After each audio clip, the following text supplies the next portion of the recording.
Diabetes নিয়ে কি খাবেন, ডায়াবেটিসে এই খাবারটা চলবে কিনা, এই খাবারটা খাবো কিনা, এরকম অনেক প্রশ্ন আপনাদের মনে। তো ডায়াবেটিসে যে খাবারগুলো আপনারা রেগুলার ডায়েটে রাখতে পারেন, বিভিন্ন আর্থ সামাজিক অবস্থার কথা ভেবে আমি এই 15টা খাবার সিলেক্ট করেছি যেটা আপনারা ডায়েটে রাখতে পারেন। এর মধ্যে যেমন নিম্ন মধ্যবিত্ত মানুষদের জন্যও খাবার আছে, এর মধ্যে যেমন যারা সচ্ছল উচ্চবিত্ত তাদের জন্যও খাবার আছে। এই 15টা খাবার আমি আপনাদের সামনে তুলে ধরবো, যেগুলো আপনারা চুজ করে সেখান থেকে আপনারা খাবার বানাতে পারেন।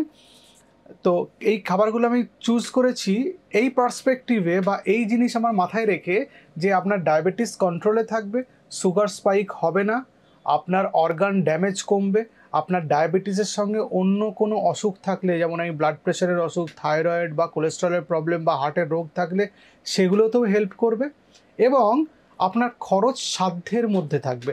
এই সবকটা ব্যাপার মাথায় রেখে এই খাবারগুলো আমি সিলেক্ট করেছি।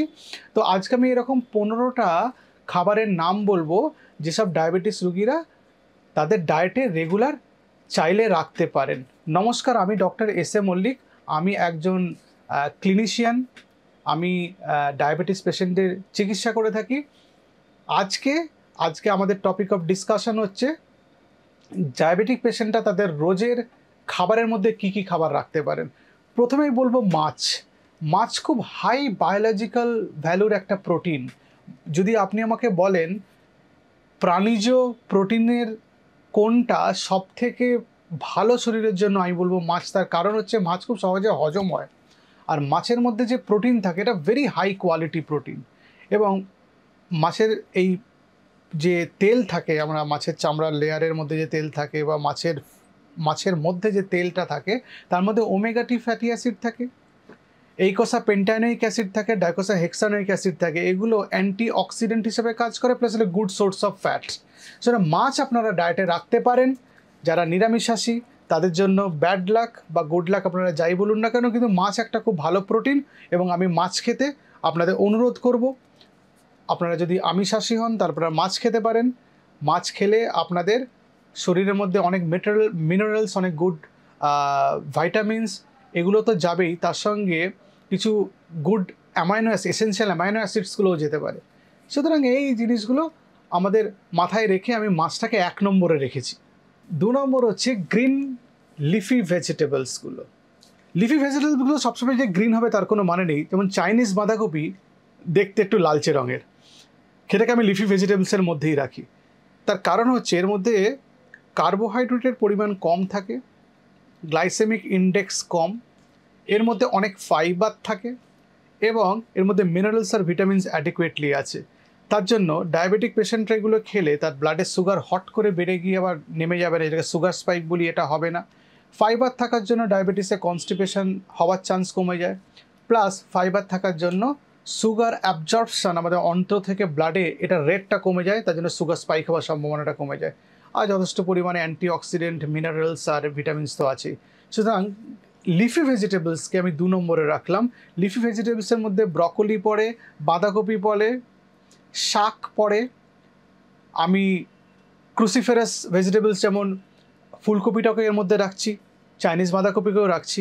এগুলো আমাদের ইম্পর্ট্যান্ট ডায়াবেটিক পেশেন্টদের জন্য, এগুলো স্বাস্থ্যের জন্য খুব ভালো। 3 নম্বর হচ্ছে অ্যাভোকাডো। এর মধ্যে সুগার কন্টেন্ট খুব কম, এর মধ্যে গুড সোর্স অফ ফ্যাট, এটা একটা শরীরের জন্য ভালো, প্রচুর অ্যান্টিঅক্সিডেন্ট আছে। সেই জন্য অ্যাভোকাডোকে আমি 3 নম্বরে রাখছি। একটু কস্টলি, যারা অ্যাফোর্ড করতে পারবেন তারা খাবেন, কিন্তু এমন কস্টলি নয় যে একদমই খাওয়া যাবে না। মানুষ চাইলে সেটা কখনো কখনো খেতে পারে। অ্যাডভেন্টিস্ট হেলথ স্টাডি 2 বলে একটা স্টাডি হয়েছিল, সেটাকে দেখা গেছে যে অ্যাভোকাডো যারা খান রেগুলারলি তাদের বিএমআই কমে, বডি ওয়েট কমে। বডি ওয়েট কমলে বা শরীর ওজন কমলে আমরা জানি ডায়াবেটিস কন্ট্রোল হয়, শরীরের ওজন কমলে কোলেস্ট্রল কন্ট্রোল হয়, শরীরের ওজন কমলে ব্লাড প্রেশার কন্ট্রোল হয়। অ্যাভোকাডো আপনারা ডায়েটে রাখতে পারেন 3 নম্বর। কিন্তু যাদের কিডনির সমস্যা আছে, যেহেতু অ্যাভোকাডোর মধ্যে প্রচুর হাই কন্টেন্ট অফ পটাশিয়াম আছে, তাদের কিডনির অসুখ থাকলে ডায়াবেটিসের সঙ্গে এটা অ্যাভয়েড করতে পারবেন বা অ্যাভয়েড করবেন। 4 নম্বরে আমি রাখি আবার আমিষাশীদের জন্য সুখবর, ডিম। ডিমটাকে ডায়াবেটিক পেশেন্টদের আমি রেগুলার খেতে বলি। সারাদিনে একটা কুসুম শুদ্ধ ডিম খেলে আপনার পটাশিয়াম আর কোলেস্ট্রল বেড়ে যাবে না প্রচুর পরিমাণে। সুতরাং রোজ ডিম একটা করে আপনি চাইলে খেতেই পারবেন, সে আপনার হার্টের অসুখ থাকুক না কেন, কোলেস্ট্রলের প্রবলেম থাকুক না কেন, ডায়াবেটিস যা থাকুক না কেন, আপনি রোজ একটা করে ডিম কুসুম সমেত খেতে পারবেন। যারা ব্যায়াম করেন, যাদের প্রোটিনের রিকোয়ারমেন্ট বডিতে একটু বেশি, তারা 4-5টাও খেতে পারবেন, কিন্তু একটা কুসুম সমেত, বাকিগুলো কুসুম ছাড়া খান। ডিমের মধ্যে যে কোলেস্ট্রল থাকে এটা আমাদের গুড কোলেস্ট্রল বাড়ায়, এইচডিএলটাকে বাড়ায়, এলডিএলটাকে কমায়, বডিতে ইনফ্লামেশন কমায় অ্যান্টিঅক্সিডেন্ট থাকার জন্য। 2017 আর 2020-তে দুটো স্টাডি হয়েছিল, যে স্টাডিতে বলা হয়েছে একজন সুস্থ মানুষ, মানে একজন মানুষ যার ডায়াবেটিস আছে বা ডায়াবেটিস নেই, তিনি সপ্তাহে 6টা থেকে 12টা ডিম খেতে পারেন। সুতরাং বুঝতেই পারছেন রোজ একটা করে ডিম খেলে আপনার কিছু যায় আসবে না। তো ডিমকে আমি 4 নম্বরে রেখেছি, তার অনেকগুলো ইম্পর্ট্যান্ট শরীরে কাজ থাকার জন্য এবং তার বায়োলজিক্যাল ফুড ভ্যালু অত্যন্ত হাই থাকার জন্য। 5 নম্বরে রেখেছি চিয়া সিড। চিয়া মানে হচ্ছে এনার্জি। এই চিয়া সিড আমি রাত্রিবেলায় ভিজিয়ে জলে সোক করে সকালবেলা খেতে বলি, দইয়ের সঙ্গে, অনেকে শরবত করে খান। চিয়া সিড খেতে পারেন। চিয়া সিড যেটা ইম্পর্ট্যান্ট কাজ করে হচ্ছে ওজন কমায়, 2 নম্বর কনস্টিপেশন রিলিফ করে, 3 নম্বরের মধ্যে ফাইবার আছে, ফাইবার থাকার জন্য আমাদের গ্লাইসেমিক ইন্ডেক্স খুব কম, এটা সুগার স্পাইক হতে বাধা দেয়। আর চিয়া সিড কোলেস্ট্রল এবং ব্লাড প্রেশারের প্রবলেম থেকেও আমাদের মুক্তি দিতে পারে। সুতরাং চিয়া সিডকে আপনি ডায়েটে রেগুলার রাখতে পারেন। একটাই প্রবলেম শুধু, যাদের ইউরিক অ্যাসিডের প্রবলেম আছে তাদের একটু পরিমাণে কম খেতে হবে, এটাই যা। 6 নম্বর হচ্ছে বিনস। ওই পালসেস আর লেগুমস গ্রুপের মধ্যে পড়ে বিনস আপনি খেতে পারেন, কারণ বিনসের গ্লাইসেমিক ইন্ডেক্স কম, ডায়াবেটিসের সুগার স্পাইকের সম্ভাবনা কমে যাবে, প্লাস যাদের ডায়াবেটিস হয়নি তারা যদি বিনস রেগুলার খান তাহলে তাদের ডায়াবেটিস হওয়ার সম্ভাবনা কমে যাবে। বিনস হার্টের উপকারী, হার্ট ডিজিজ প্রিভেন্ট করে, কারণ মধ্যে প্রচুর ফাইবার থাকে। সুতরাং বিনস আপনি ডায়েটে রাখতে পারেন। বিনস আপনার কোলেস্ট্রল কমাবে, আপনার সুগার লেভেল কমাবে, আপনি ডায়াবেটিস যদি না হন আপনার ডায়াবেটিস হয়ে যাওয়ার সম্ভাবনা কমে যাবে, প্লাস এটা আমাদের ওয়েট রিডাকশনও করে, মানে আমাদের শরীরে ওজন কমাতে হেল্প করে। সুতরাং আপনি ডায়েটে বিনস রাখতে পারেন। 7 নম্বর দই। কিডনির প্রবলেম থাকলে তখন একটু অসুবিধা, তখন পরিমাণে একটু কম খেতে বলি। আদারওয়াইজ দই যারা রেগুলার খান তাদের দেখা গেছে 18% কম চান্স ডায়াবেটিস হওয়ার, প্লাস দই হচ্ছে ওজন কমায়। তার মানে আপনি এক গামলা দই খেয়ে নিলেন ব্যাপারটা তা নয়, আর কি মডারেশন খেতে হবে, অল্প পরিমাণে খেতে হবে ডেলি। এর মধ্যে ফসফেট থাকে, ক্যালসিয়াম থাকে, গুড ব্যাকটেরিয়া থাকে যেটা পেটের হেলথের জন্য ভালো, তাতে আমাদের পেটের ইনফ্লামেশন কমে। আমরা জানি পেটের ইনফ্লামেশন কমলে ডায়াবেটিস হওয়ার সম্ভাবনা কমে যায় বা সুগার কন্ট্রোলে থাকে। এবং সর্বোপরি বলি, এটা টক দই হতে হবে। 1 বাটি দই 8 চামচ চিনি গুলে খেলে হবে না, টক দই খেতে হবে, সেটা আপনার ওজন কমাবে। এই টক দইয়ের মধ্যে বেশি পরিমাণে অ্যান্টিঅক্সিডেন্ট থাকে, আপনি চিনি মেশাতেই পারবেন না। এবার কেউ আছেন যারা টক দই খেতে পারেন না, খুব বেশি টক, তারা আর্টিফিশিয়াল সুইটেনার্স ব্যবহার করতে পারেন। ব্র্যান্ড নেম আমি বলছি না, আপনারা জানেন, যেটা চিনি নেই অথচ মিষ্টি করে, এরকম জিনিস পাওয়া যায় ট্যাবলেট এবং পাউডার ফর্মে, সেগুলো ব্যবহার করতে পারেন। 8 নম্বর হচ্ছে বিভিন্ন বাদাম। বাদামের কথা বলি, 2019 সালে একটা স্টাডি হয়েছিল, সেই স্টাডিতে দেখা গেছে বাদাম খেলে হার্ট ডিজিজ কমে। বাদামের মধ্যে প্রচুর ফাইবার আছে। ডায়াবেটিক পেশেন্টেররা যাতে, মানে যারা অনেক দিন ধরে ডায়াবেটিসে ভুগছেন তাদের হার্ট ডিজিজের সম্ভাবনা বেড়ে যায়, তো ফ্যাট সোর্সের জন্য আমি বাদাম খেতে বলি। তাহলে গামলা কৌটো বাদাম না। যদি আপনার কিডনির সমস্যা না থাকে তাহলে আপনি একটা মুঠোর মধ্যে যতটুকু বাদাম ধরবে ততটুকু বাদাম খাবেন।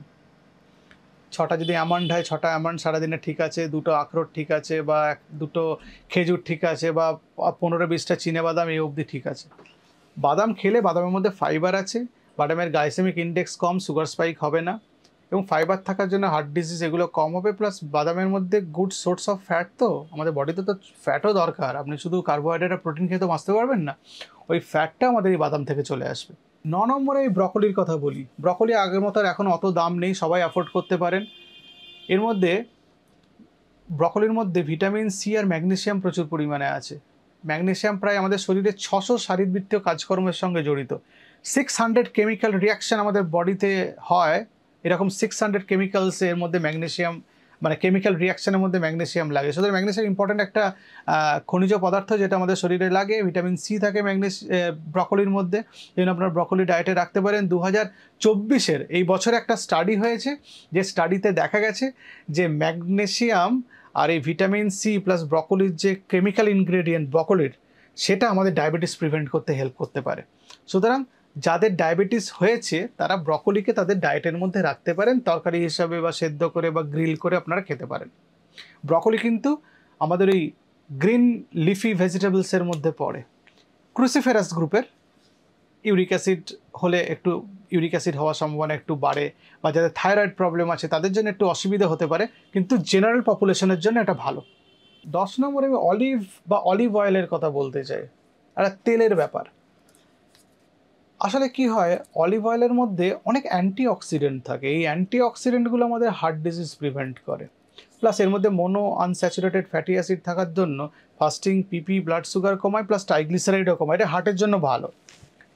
এবার যদি এক্সট্রা ভার্জিন অলিভ অয়েল হয়, যেটা আনরিফাইন্ড অলিভ অয়েল, সেটা আরও হার্টের জন্য ভালো, তার মধ্যে আরও অ্যান্টিঅক্সিডেন্ট বেশি থাকে। রিফাইন করলে তো অ্যান্টিঅক্সিডেন্টগুলো বাদ হয়ে যায়, তো জন্য এক্সট্রা ভার্জিন যেগুলো সেগুলো আরও ভালো। সুতরাং অলিভ অয়েলে আপনারা রান্না করতে পারেন। তবে আপনি যদি আমাকে বলেন কোন তেল হার্টের জন্য বেস্ট, আমি বলবো কোনো তেলই হার্টের জন্য বেস্ট না।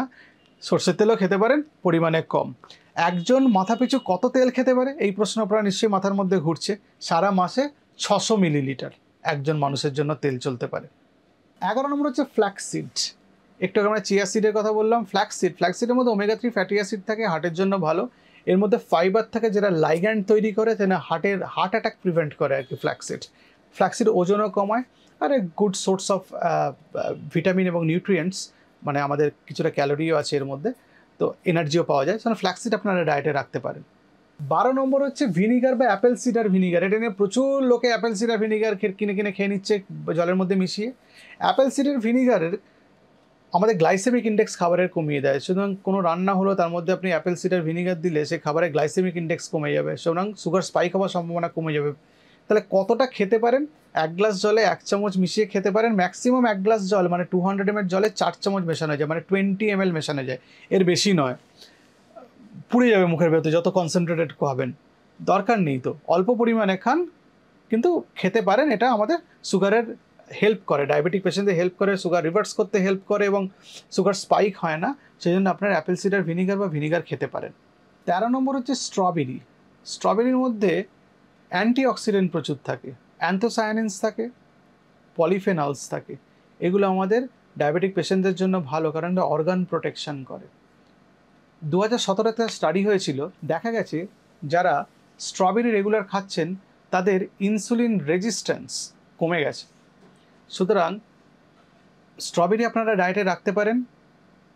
খুব টক হয় বলে আমরা অ্যাভয়েড করে যাই, কিন্তু স্ট্রবেরি ইটসেলফ ফল হিসাবে আমাদের শরীরের জন্য কিন্তু খুব ভালো, আপনারা সেটা ডায়েটে রাখতে পারেন। এরপরে বলি গার্লিক বা রসুন নিয়ে। এর মধ্যে ম্যাঙ্গানিজ আছে, সেলেনিয়াম আছে, ভিটামিন B6 আছে, ভিটামিন সি আছে, আর প্রচুর পরিমাণে ফাইবার থাকে। অ্যান্টিঅক্সিডেন্টে ভরপুর। অনেকে 1 কোয়া রসুন খান সকালবেলা উঠে, বা ভাতের সঙ্গে রসুন সেদ্ধ খান, অনেকভাবে রসুন খেতে পারে। রসুন এখন এতে পাওয়া যায় আর কি, গার্লিক পার্ল বলে পাওয়া যায় ওষুধের দোকানে বা ডিপার্টমেন্টাল স্টোরে পাওয়া যায়, এরকম ছোটো ছোটো দেখতে হলুদ হলুদ। সেটা আপনারা চাইলে খেতে পারেন।